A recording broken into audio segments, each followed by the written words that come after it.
तो हम बात कर रहे हैं किसान आंदोलन की। अमरिंदर सिंह, जो कि कैप्टन अमरिंदर सिंह पंजाब के मुख्यमंत्री, उन्होंने आज कहा कि अगर किसानों का आंदोलन जल्दी नहीं सुलझा तो ये देश की सुरक्षा के लिए भी खतरा बन सकता है। इस तरह का अंदेशा उन्होंने व्यक्त किया।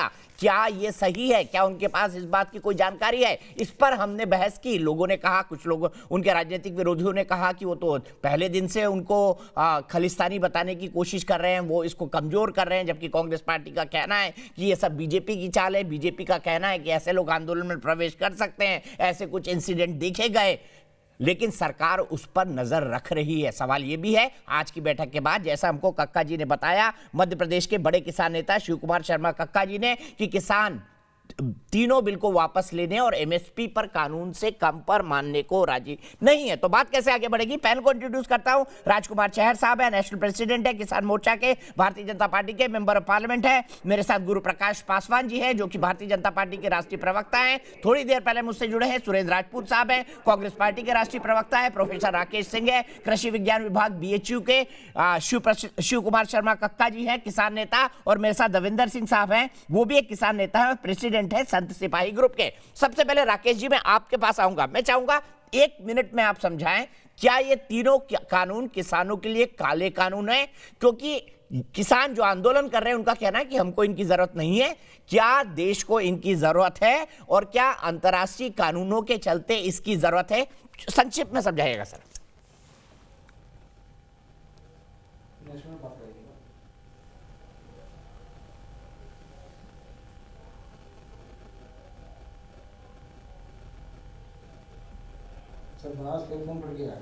राकेश जी, मेरी आवाज आ रही है आपको?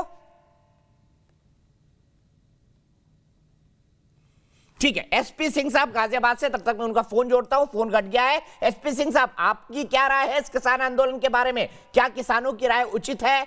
क्या सरकार ठीक कर रही है बातचीत करके? देखिए दीपक जी, मैं एक बात बताता हूं आपको। किसान दिल्ली आया क्यों? उसे दिल्ली लेके आई उसकी मजबूरी। 2 एकड़ के किसान से अच्छी जिंदगी जो आज जीता है, रेहड़ी पटरी लगाने वाला जीता है, शाम को ले जाके अपने बच्चों को फल खिलाता है। किसान अगर फल खरीदता है तो उसके लिए भी सोचता है कि पैसे कहां से आएंगे, कहां से बचाऊं, कहां से लेके मैं जाऊं। अब वो किसान भी मुझसे आज कह रहे थे कि आज प्रदर्शन के लिए हम जाएंगे यूपी गेट गाजियाबाद। अगर वो किसान कह रहा है, इस बिल का विरोध कर रहा है, तो ये बिल्कुल कानून गलत है, काला कानून है। SP सिंह साहब, आप जो 2.5 एकड़ के 84% किसानों की बात कर रहे हैं, उनको तो आज तक जिंदगी में कभी MSP मिली ही नहीं। वो उगाते कितना है जो MSP पर बेचेंगे? आपको आपकी बात तर्कसंगत लग रही है? उनको तो कभी MSP मिली नहीं जिंदगी में। उगाते कितना है जो MSP पर बेचेंगे? और ऐसे किसान 84% है देश में। 84%। तो ये तो गन्ना किसान की बात कर रहा हूं मैं आपसे।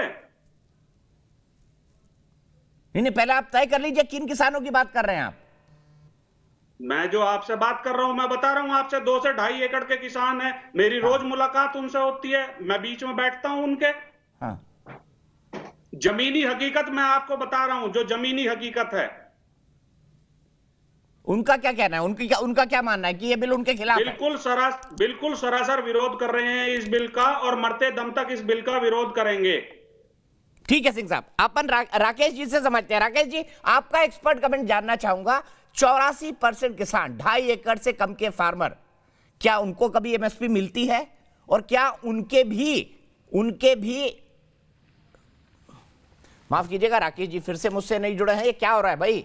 सीधे चलता हूं मैं यहां से कक्का जी के पास। कक्का जी, चहल साहब हमारे साथ जुड़े हुए हैं, भारतीय जनता पार्टी के किसान मोर्चा के अध्यक्ष हैं। आप इनसे एक सीधा सवाल कर लीजिए तो दूध का दूध, पानी का पानी हो जाएगा कि इनका परसेप्शन कितना सही है और आप जो कह रहे हैं कितना सही है। शिव कुमार कक्का जी, पहला सवाल बोलिए इनसे। एक बातचीत की कोशिश यहां पर भी हो जाए, क्योंकि बातचीत ही समस्या का समाधान करता है। चहल साहब, आदरणीय चहल साहब, मैं आपसे ये पूछना चाहता हूं कि तीनों अध्यादेश में भारत का किसान न्यायालय नहीं जा सकता अपने न्याय मांगने के लिए, ये कहां तक उचित है?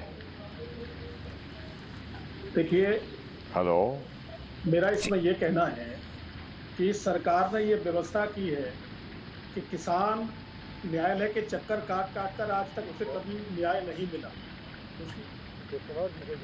जूते और चप्पलें घिस गए, आज तक उसे कभी न्याय नहीं मिला। एसडीएम की कोर्ट को दिया गया है और एसडीएम भी पंच तय कराएंगे, दोनों तरफ से दो पंच बुलाएंगे, छोटा सा मसला होगा एसडीएम स्तर पर सुलझ जाएगा, अगर ज्यादा कहीं जाएगा तो एडीएम स्तर पर जाएगा और उसका निस्तारण हो जाएगा। ये किसानों के हित के लिए किया गया है, ये इसलिए नहीं किया गया कि 10-10 साल तक सिविल कोर्ट में और न्यायालयों में चक्कर काटने पड़ते हैं और न्याय नहीं मिलता है। न्यायिक प्रक्रिया को छोटा किया गया है, न्यायिक प्रक्रिया को किसानों के हित में किया गया है, किसानों को न्याय मिल सके अपने तहसील स्तर पर, इस तरह की व्यवस्था सरकार ने दी है किसानों के लिए। लेकिन कक्का जी, जितना मैंने पढ़ा मैं आपको बता सकता हूं कि अगर एसडीएम की राय से किसान सहमत नहीं है तो उसके बाद भी वो कोर्ट जा सकता है, वो स्वतंत्र है उसके लिए, किसी भी एसडीएम के डिसीजन को कोर्ट में चैलेंज किया जा सकता है। नहीं, एसडीएम नहीं, एसडीएम के बाद में पहली अपील एसडीएम, दूसरी अपील कलेक्टर, उसके बाद कोई अपील नहीं है। और कलेक्टर और एसडीएम दोनों सरकार के दबाव में काम करते हैं, इसलिए वहां न्याय मिलने की हमको उम्मीद नहीं है।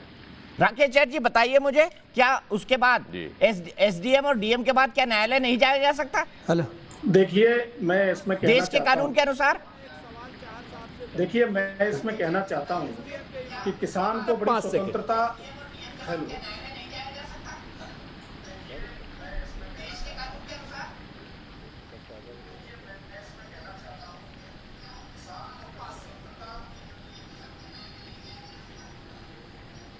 चैर साहब आप सुन पा रहे हैं? गुरु जी, प्रकाश जी, हेलो। आप कुछ चौरसिया आप जी, टेलीविजन पर ना सुनिए सर, ईपी पर सुनिए। देखिए या तो आप जवाब नहीं देना चाह रहे हैं? कह रहे हैं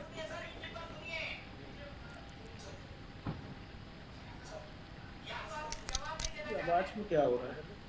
ठीक है, रहने दीजिए। गुरु प्रकाश जी मत दीजिए जवाब, आप मत दीजिए चैर साहब, टाइम नहीं है मेरे पास इतना। गुरु प्रकाश जी जवाब दे दीजिए, क्या डीएम अगर कोई ऑर्डर देता है उसके खिलाफ कोर्ट में नहीं जाया जा सकता?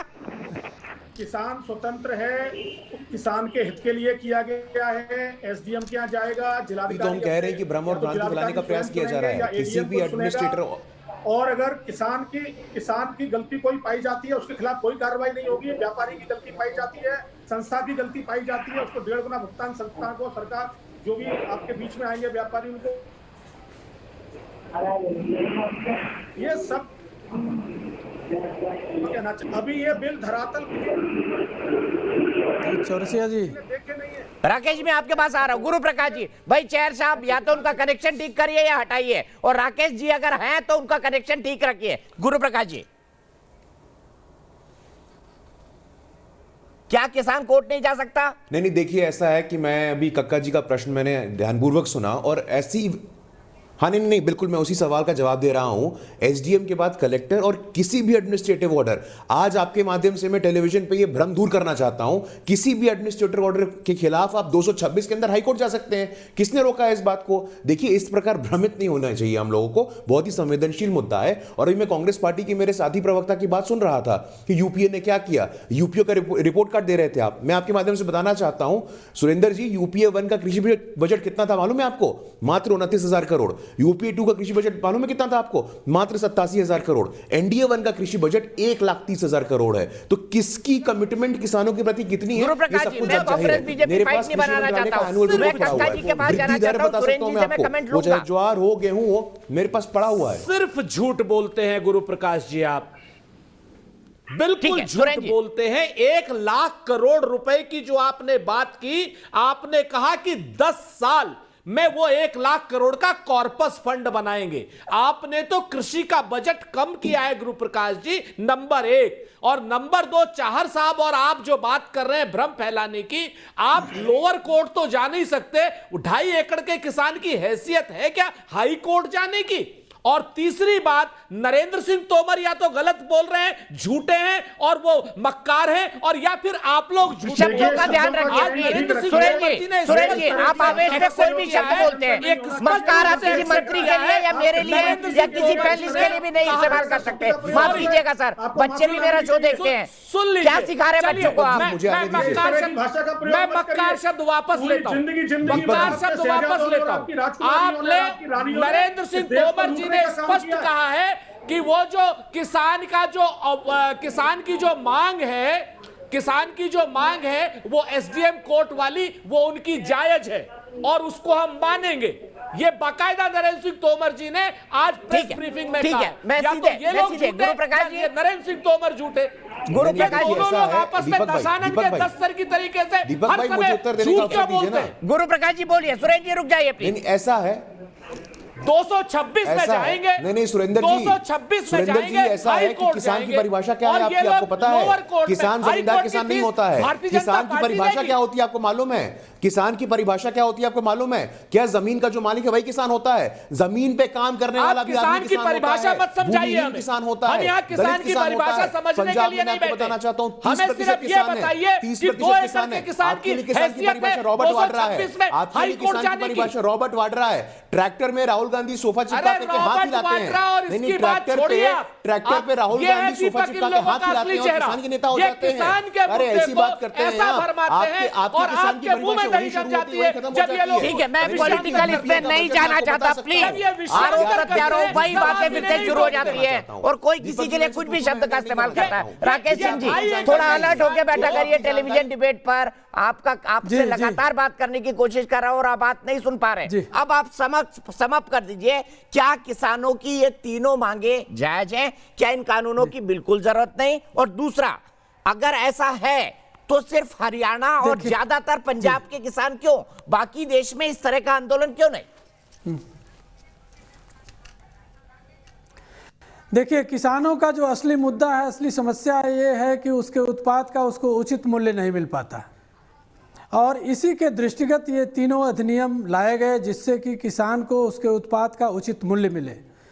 मैं पहले अधिनियम के परिप्रेक्ष्य में कहना चाहूँगा जो कि कृषि किसान उत्पाद व्यापार एवं वाणिज्य से संबंधित है कि प्राइवेट प्लेयर किसानों से सीधे खरीद सकता है। यह व्यवस्था पंजाब हरियाणा में बहुत पहले से सुनिश्चित है। इस अधिनियम के आने के पहले से रिलायंस फ्रेश डायरेक्ट किसानों से सामान खरीदता है, उत्पाद खरीदता है।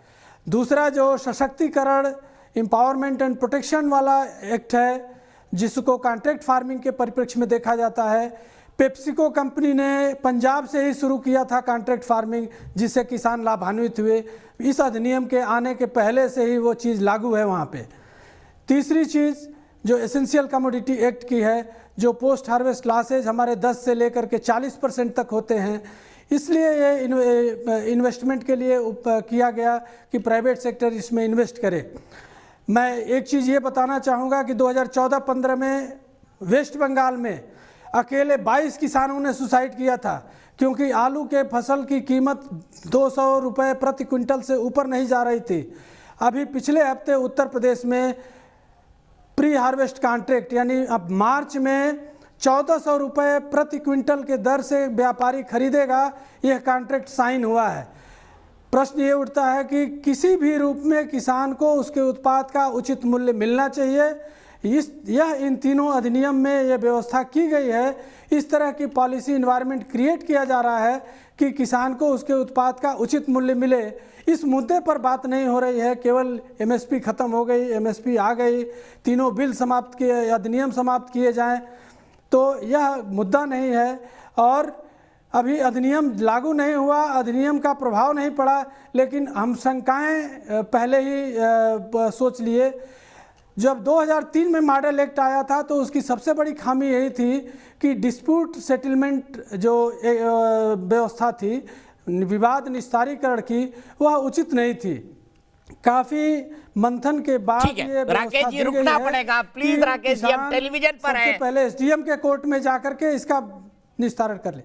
माफ कीजिएगा मैं आपको बीच में रोक रहा हूं, लेकिन अफसोस मेरे पास वक्त इतना ही है, बल्कि मैं 4 मिनट ऊपर जा चुका हूं। सवाल यह है, राकेश जी इस मामले के विशेषज्ञ हैं, तटस्थ हैं। वो ये कहते हैं कि कानून से किसान का भला ही होने वाला है।